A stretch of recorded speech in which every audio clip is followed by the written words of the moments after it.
ఏది నమస్తే, నీ గొడుగు భలే ఉందిరా. నీదేనా అది? నాకా? విజిలే. అడ్డం వచ్చారు జనం. నమస్తే జనం అడ్డం వచ్చారు. విజిలే, పక్కకు పోమను. విజిలే, పక్కకు పోను. విజిలే ఇస్తుంది, పక్కకు పో. రే కొత్త గొడుగా నీకు? నీ కోసం గొడుగు తెచ్చాడు రా తాత. మరి నాకు నమస్తే,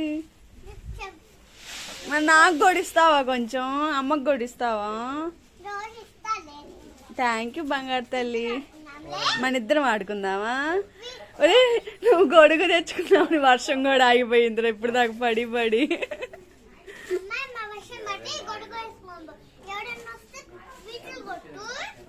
ఓకే, చిన్నగా కొట్టేదా పెద్దగా కొట్టేదా? పెద్దగా కొడితేనే వాళ్ళకి వినిపించేది, చిన్నగా కొడితే ఎట్లా వినిపిస్తుంది?